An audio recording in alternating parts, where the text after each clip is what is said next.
All right. Hello out there. Welcome to the 15th episode of Something Fell. I'm here with Carl Stevens, Cartoonist.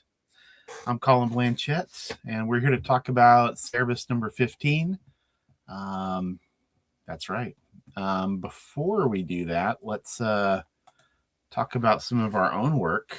So, Carl, you want to talk about Penny? Sure. Penny came out in 2021. It's probably my best known work. It's a series of gag comics about my cat Penny and how she has this existential crisis of being a prisoner in our home. Funny, because that's what comics should be. Funny. And less funny, another book of yours, Mother Nature. Yeah, Mother Nature was written by Academy Award winner Jamie Lee Curtis and filmmaker Russell Goldman. It's about the fictional town of Ketch Creek, New Mexico, and how that town was ravaged by this evil energy company. But it ignites the wrath of the Changing Woman, who is this Navajo spirit, and the Changing Woman possesses the daughter of one of the slain victims and basically wreaks havoc on all the bad people. So it's a lot of blood and violence, and probably my best illustrated work. And it's available from Titan Comics. All right. And there's a sequel to Penny coming, right? That's right. It's called Pepper, and it'll be out this October from Toon Book. Awesome. For my part, I put out a zine called Canon. Eisner nominated. Thank you, Carl. Eisner nominated. This is the brand new issue. Issue 7 features a big interview with Rich Tommaso. Also interviews with Dustin Holland and Brian Canini. And we have a new website, canoncomiczine.com. All of our zines are available there as print or as PDF if you are overseas. So anyway, check us out. And now we'll get into Cerebus. Cerebus. There we go. Okay. So, yeah, what do you think about this cover? It's a good one. I like how minimal it is with the colors, just the primaries, except for that orange band on the top. He's finally learned where to put the price. Which you know is a pet peeve. Yeah, good call. But yeah, I like how the snake is just kind of, coming at Cerebus, and we kind of have a, I like the perspective of it. So yeah, even though it looks like it's going, oh sorry, I was gonna say it's going right for crotch too. I thought that was kind of fun. It's a nice dramatic cover, it's easy to tell what's happening, which has not always been the case in some of these covers. And he has the star right in the middle of the character, which seems like something he would have learned from 70s Marvel covers, but hasn't quite gotten down all the time. It's true. Yeah, it's I feel like it's like colored nice too. I mean, I like the highlights on Cerebus. I mean, it's like not as off register as it has been in the past. You're right. Solid, totally solid. Yeah, very nice blue. All right, and then jump into the note from the publisher. Okay. Note from the publisher. It seems that things just got so fast with the new monthly schedule. The story of this issue is, once again, great. With Cerebus being monthly, Dave has gotten quite into keeping things moving more smoothly from issue to issue. I think you will see some interesting improvements in the next 5 months or so. As for myself, I have shelved my college plans, temporarily, and I'm working full-time, once again, at a printing company after taking a year off to work on Cerebus. I'll admit it's going to take a bit of getting used to, but it's sure never boring. Dave works hard on this book. He can put in 10 hours a day, and it's a 7-day-a-week job. But it's worth it. if the appreciation is there in return. Putting Cerebus out on a monthly basis means there is less to report here, but more to read in the long run. I only hope there are enough Cerebus fans out there to support this crazy idea. We have heard from no one as yet about conventions, so it appears, for now, that we will not be going to any cons this summer. If it turns out that way, Dave is considering a few projects to work on during his month off. That's when the 80-page Swords of Cerebus goes to press. If you know of something you'd like to see Dave try, let us know.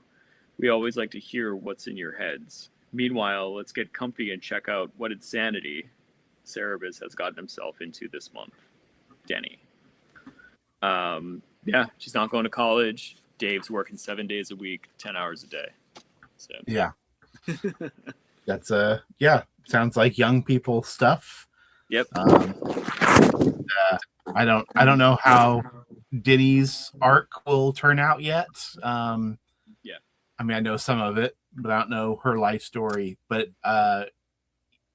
you and I were just talking before we hopped on here, Carl. The leap he's taken by going monthly, it looks like he's drawing this 10 hours a day, 7 days a week. Yeah, 100%. Yeah, he is all in, and it like really shows, you can tell he's just having a blast, and it's just making the work that much better. Yeah, I mean, it's amazing, like the kind of, light that like you need to, or the put like the fire under your, under your butt to like get going, I mean, and I guess it's, yeah, just like having that like demanding schedule just kind of forces you to like, just like fully commit, Mm-hmm. So, I guess, I mean, it probably doesn't work with like everyone, but I mean, obviously like, an obsessive like Dave, it like works well for like somebody like that. Yeah. I mean, the cliche of, is it Malcolm Gladwell or whoever it is that says, you put 10,000 hours of work into something to become an expert. And, right. And that we know that isn't really true of everybody. And sometimes it takes less than 10,000 hours for some people who are, but holy shit. Like, I always thought of the first 25 issues of Cerebus as being really rough and awkward. And it's still a little awkward, but I mean, there's pages in this issue that are like fully formed. Like if you pluck this issue and put it in 150 issues later, you'd go like, yeah, that looks pretty fucking good, Yeah, totally. Yeah, it's really like the first 10 issues. Yeah. That are, for sure. But like, yeah, he's hitting the groove, as they say, So, but that said, that this splash page, and I mean, his like human anatomy isn't quite good. I mean, that Julius is like not that like Lord Julius isn't as well drawn as it could be. But I do like the like shark, and that's like spewing water. Yeah. and it has feet too, apparently. Yeah, that's a good call. It's a strange room. Yeah. Yeah, I don't know. I guess that's supposed to be a bed in the background. I'm not really sure what that is. Right. With like a furry leopard skin blanket. Yeah. Yeah, like a lot of textures. And then he's back with that tone, that weird rock tone on the back. Mm-hmm. So, but yeah, so like what's the setup of the story? Well, so Cerebus is what's his title? He's the kitchen staff supervisor. That's right. For Lord Julius in the city of Palnu. And last issue, that's a good thing to point out. In the caption, it actually says "see last issue," which he doesn't really do a whole lot of. But yeah, last issue he broke up an assassination attempt, and he's clearly taken the job somewhat seriously. He's being paid to be the head of his security. And Lord Julius is, of course, he's Groucho Marx, so everything is redirection and, you know, not addressing things. Yeah. Puns. So, and so, yeah, so Cerebus is trying to talk to him about this, that it's probably a bigger group of people, not this little group he dealt with last issue. And meanwhile, a priest is coming into Julius's chambers. This very dramatic looking guy here. Yeah. Right. It's all fire and brimstone. Mm-hmm. I like the choice of the weird 70s font for the ga. Yeah. Pasted on there, you know. I mean, it like works somehow, but I don't know why. It really stands out though, doesn't it? It does, yeah. So this is wild. Yeah. Do you think that's an existing? I mean, do you think he made that, or is that some sort of existing lettering? Oh yeah, yeah. That's something. Yeah, that's like a paste-on font. You know, like back then, like before like digital anything. You know, art supply stores would like carry these like letters that you could either like rub onto something or they were like stickers, I think. Yeah. So I mean, I remember seeing them like in the 90s when I started drawing.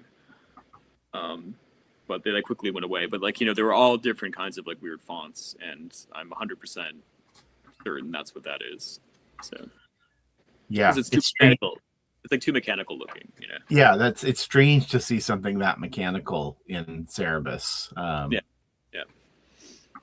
That's like not like a tone, Yeah. Something artificial brought in is kind of funny. But the drawing of the characters is fantastic. All the faces look great. He's really leaning into the cartooniness. And I was like pleased to see this is the first appearance of Baskin, who is like Lord Julius' like right hand man, and yes, he gets to be kind of a funny character. Yeah, he does. He's really used well when Cerebus is the Pope, right? That's when that's the prime Baskin times. Yes. He's doing a really good job. I mean, he gets kind of loose here with these Lord Julius drawings, but he still looks really good. The priest is upset because he hears that Lord Julius is going to have another one of his drunken debaucheries. So we're given this image of Julius as this almost like a playboy type character who's just sort of not really governing. He's just kind of doing whatever he wants. And I don't know, correct me if I'm wrong with your interpretation, but to me it's almost sort of a Bruce Wayne thing, right? Where he's pretending to be this out to lunch dilettante who of course is a ice cold politician at heart, but his all of his public facing stuff seems like he doesn't know what's going on, doesn't take any interest in anything.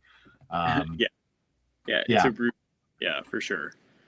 And like that's the the joke is that Cerebus sees through it, and like Cerebus is also that way, so it's like it kind of becomes like who's playing who, in a lot of ways, right?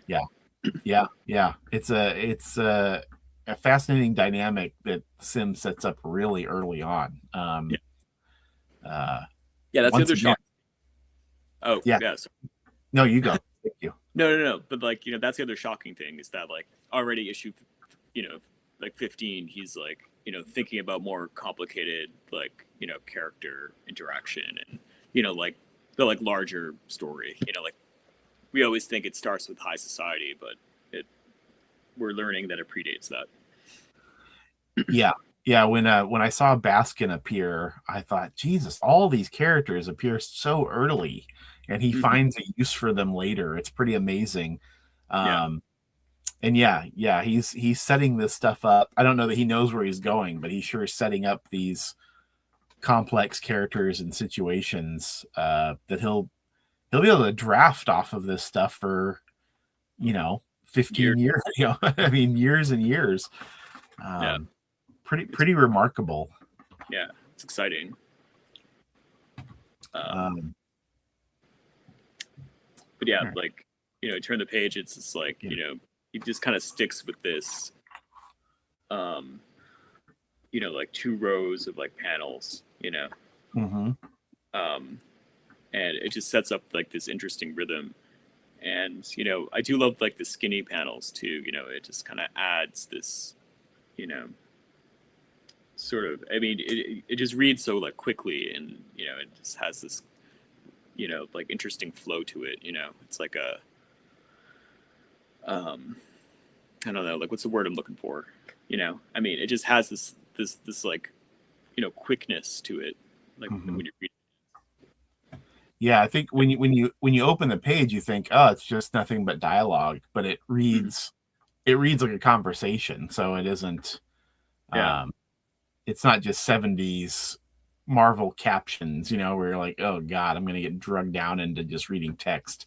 Well, like that's the difference, because he's using all these panels, and like he's just keeping the dialogue for each character to like one panel. It's not just like an illustration with like, like 10 word balloons in it. So it's like he's actually like using the images to like tell the story in like the truest sense. With like the expressions of the characters, and it just like creates this like flow that I think like a lot of mainstream comics still to this day don't understand. Yeah, for sure. And probably because, I mean, it's a lot of damn work to do this, right? I mean, the spread here is what, 8, 13, a lot of panels, 19 panels or whatever. Right. It's 20 hours of work right there. That's right. Yeah. And even though the background's just a very simple little bit of texture and in black, that's all he needs. It's nice. It's just nice and grounded. Yeah, exactly. Yeah. It's called faking it, right? That's the technical term. His Lord Julius face transforms a little bit over these panels. It isn't always super consistent, but like on this other page here, there's a couple random faces, and they look great. Like he's kind of he's learning as he goes, for sure, right? Like he doesn't quite have it 100% down, but yeah, I mean, I feel like the way that, like, the more that he gets away from trying to imitate Barry Windsor Smith, like, the better. I mean, he's like definitely like developing, like his own look with like the cartooniness. He's like realizing that's his strength. And like he seems to be really leaning into it at this point. Yeah. When we had started, if you had told me that I would identify him most with Mort Drucker from Mad, I would have been surprised. But now that is definitely who I see him. Just these great facial expressions on these characters. Like you said, the cartooniness really comes to the fore. And then, of course, the writing, is better than any of the writing Mort Drucker ever had to work with. Fortunately. I mean, yeah, for the most part, but that's a whole other YouTube. That's right. We're going to talk about that. Yeah. Strong feelings. Yeah. Yeah, totally. Then when you turn the page, it's, he simplifies. Yes. Or, we should say what's going on with the story. So this magician is also invited to this soiree, right? But yeah, he's preaching against it, though. And it seems like he's just condemning everybody in earshot, including dwarves and decadent fur costumes. It's meant to be Cerebus. Of course. Yeah. I know. I feel like that's been the struggle for each issue. It's to come up with a burn for Cerebus's appearance. Yeah. and Cerebus is trying to find out what the pits are. He's been told that the rebels are hanging out in the pits, and Lord Julius wouldn't tell him, of course, and he says, I'm going to set my party down there. But clearly Julius knows more than he's letting on, as usual. And so this priest tells this story about the pits and how they were basically the previous city, right? It's the old city, and then it ends up getting destroyed. Sounds like kind of a Sodom and Gomorrah kind of thing. Right. Good call. Yeah. But nice panel here with whatever this guy's supposed to be doing with flame comet magic stuff. And okay, so then he's now back to just ranting and raving.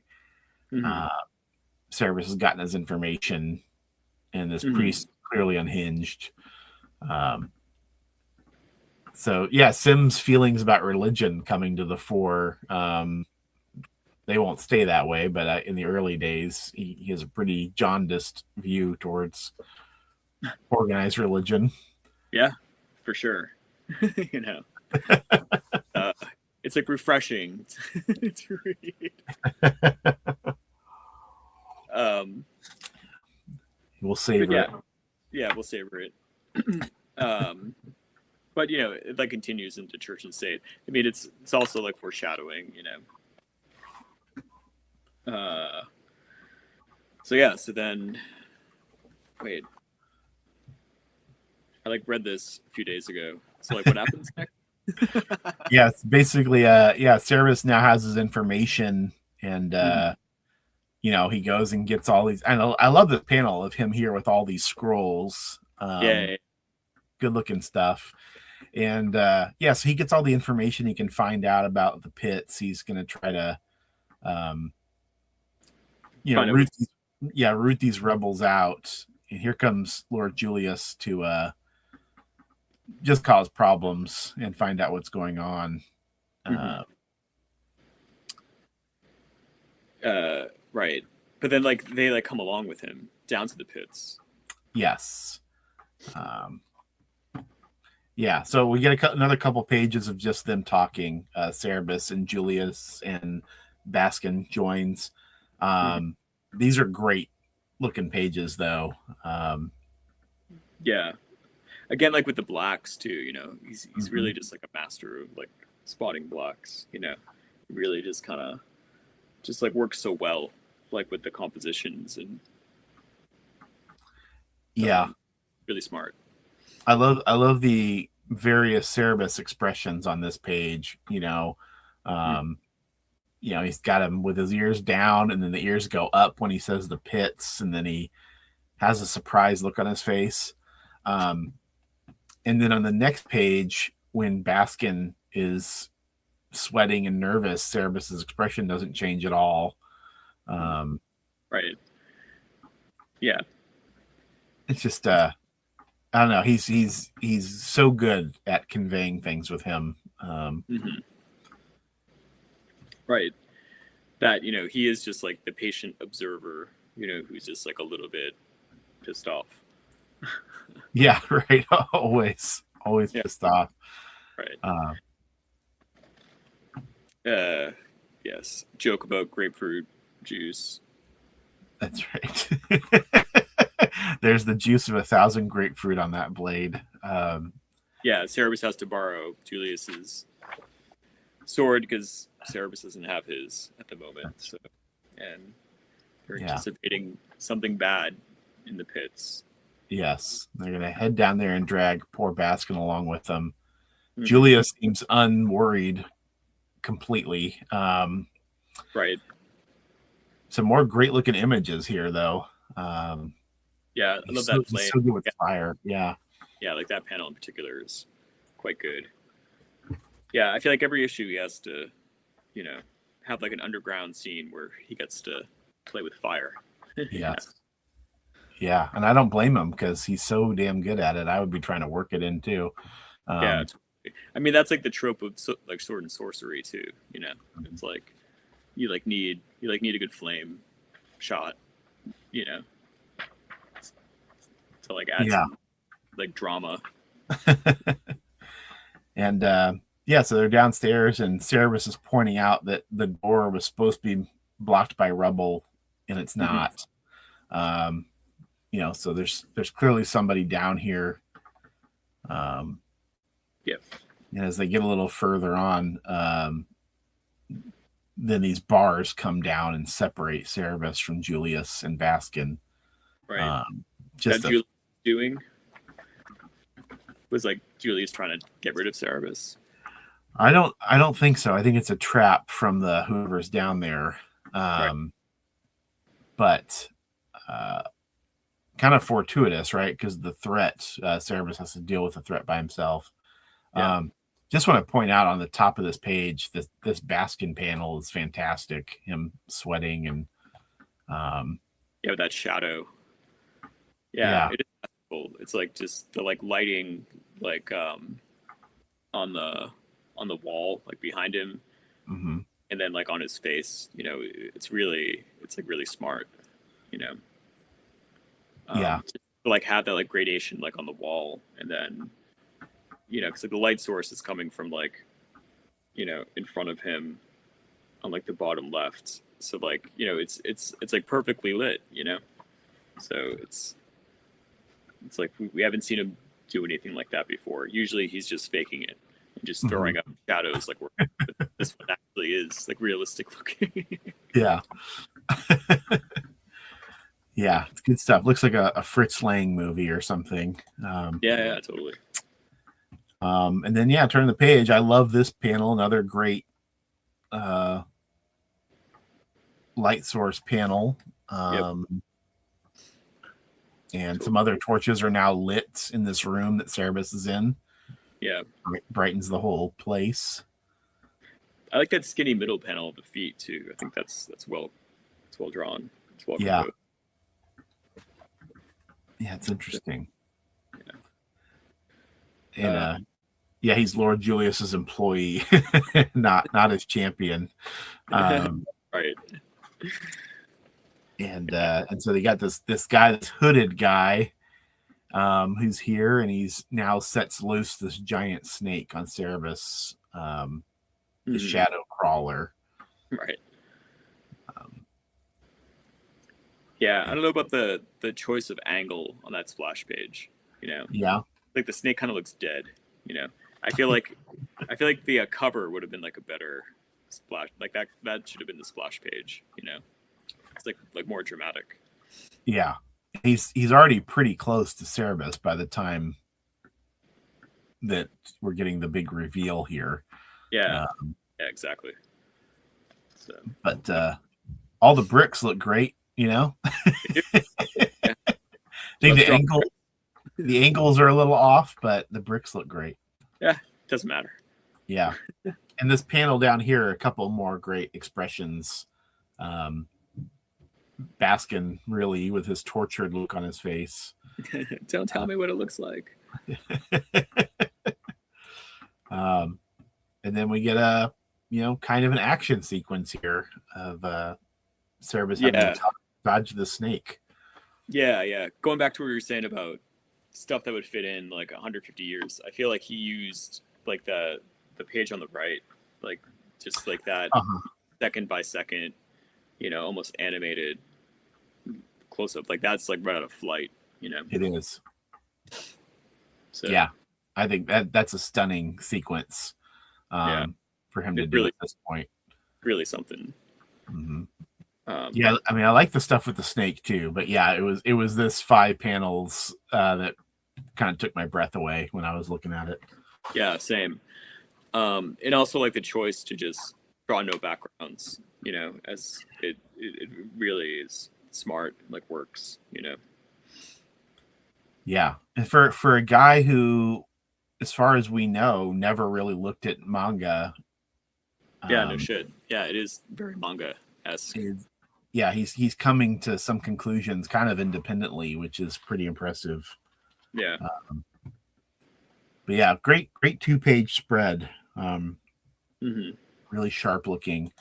And then so now he figures out that the snake he can guide him along with the fire. Mm-hmm. He's used to using the fire as almost like beacons to aim towards his prey, and so he directs the snake right into the wall. Right. Yeah, he like throws away his sword and like decides to use the flames, right? Yeah. I really like the look of this hooded guy. Mm-hmm. It's just an interesting, a realistic look, kind of, of some guy would have on a mask. He'd look kind of goofy, but kind of menacing at the same time if this was in real life. Yeah.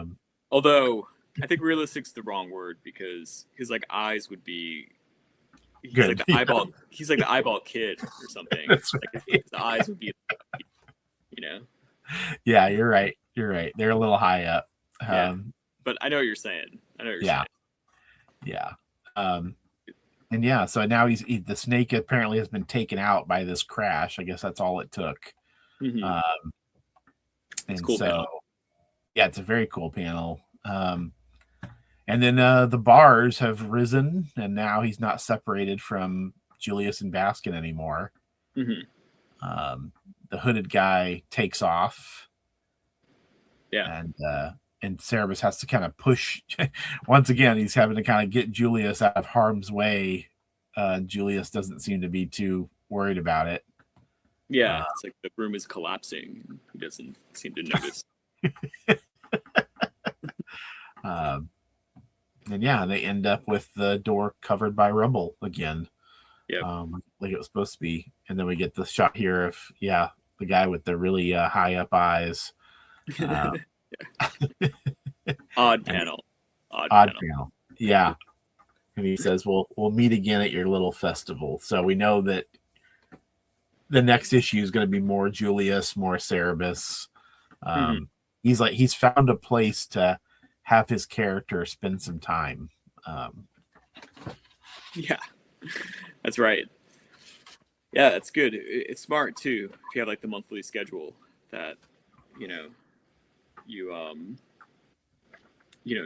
need an idea for the next issue pretty quick. So to just have like a continuing story, I would imagine would be easier like to write, Well, and also you can kind of expect people are going to remember what's going on as opposed to that's true too. 2 months in between. You may as well just jump to a new place. It's been so long. Yeah, that's a good point. And this ad was in the last issue.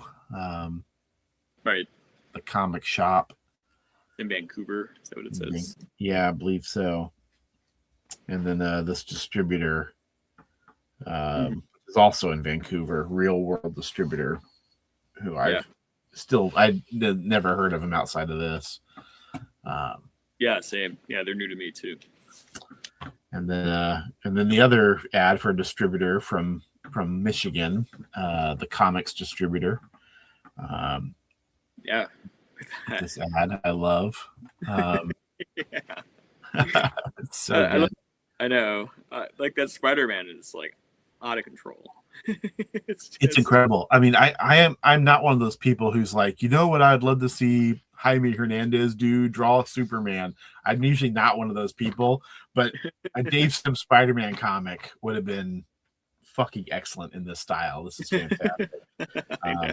It would have been a real heir to Ditko in its creepiness. 100%. 100%. No. Were there any letters that jumped out at you? Nothing that really jumped out. I mean, it's interesting the first couple being from England and like, how Dave seems unaware, like how they're getting them. Although I think in previous issues, it did say that he was distributed by Titan, I think, at that point. Was it Titan? Was it my publisher? I think so, yeah. He doesn't even know how much it costs over there. It's also and like that too. That was the other thing, is that he's like shocked that it's overcharged or something. Or I think like on the second page, it's like where he's just kind of talking about what's going on behind the scenes is interesting, because it's like the first, he's just talking about how independent comics are better than like Marvel. He like kind of well, he has some like bitterness about sales and like just trying to like stay afloat. But then he just he like calls Marvel Comics like these corporate just like, what is it? Sorry, I'm like being unintelligible, but yeah.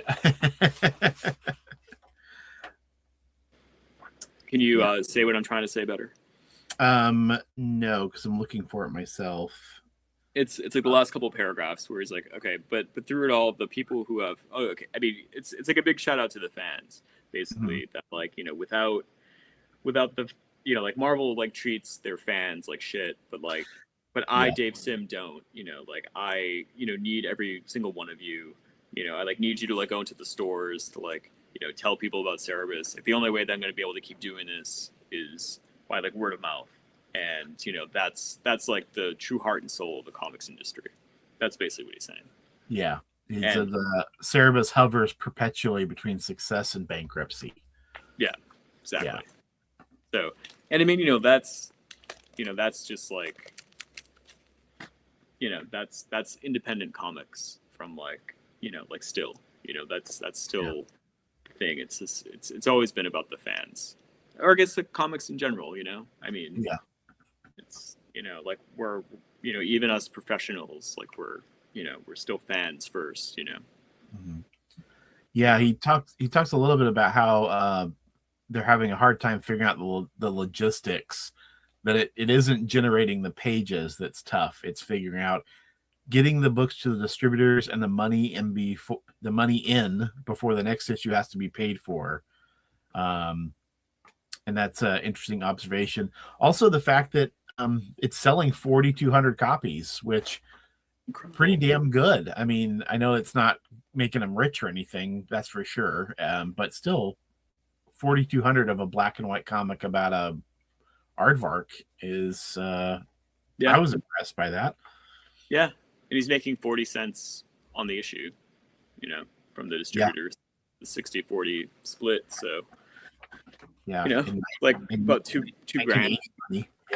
Yeah, it's like $2,000 an issue, but then like the printing, probably like 500-600. Like I don't know, who knows what the printing is.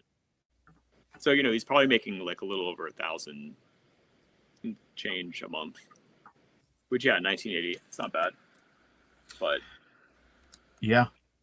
and I like this line. I thought was interesting too, just knowing that where Sim goes in terms of being a figure in the direct market. The only thing that has threatened and continues to threaten the future of Cerebus the Aardvark are the comic book shops and distributors. That's a pretty bold line to take for a guy who's trying to make it work, but it's also true, right? I mean, comics distributors are kind of what almost kills every company. It's like Diamond going bankrupt, and it's like we're like going through like another shift at the moment. Exactly. But it is, and that becomes like a running theme throughout the series too. Just just dealing with these crooks. Yes, for sure. And he makes an argument that the artist doing it himself is the only way to do it. What was funny is so we have another ad for the hologram, but the ad they present as the original is not the right ad. It is not. It's I was shocked by that. Phil Seuling's 1980 comic art conviction, July 4th, 5th, and 6th. Damn, 3 days. In Brooklyn. And that's Brooklyn in 1980, not Brooklyn now. That must have been an interesting scene. Like sweltering hot Brooklyn. Yeah, right. And dangerous, probably. Exactly. And dangerous. Where that is. Is that Flatbush? Maybe. Yeah, I don't like know. 20th Avenue. Look that up. Yeah, if it isn't ghetto Brooklyn, it's probably mafia controlled Brooklyn. I don't know which one you're better off with, frankly. Uh, Right. Either way, a bunch of pasty dorks wandering around with money in their pockets isn't really. I know. Like some of them cosplaying. Yeah, Hey, yeah, super dudes. Yeah, I know. Yeah. Still, I would have gone. yes, yeah. Would love to have seen who was there. I love the simplicity of the ad, but it would be nice to have some guests and things to see what's going on. Yeah. Well, I wonder if they did have guests. I mean, probably, right?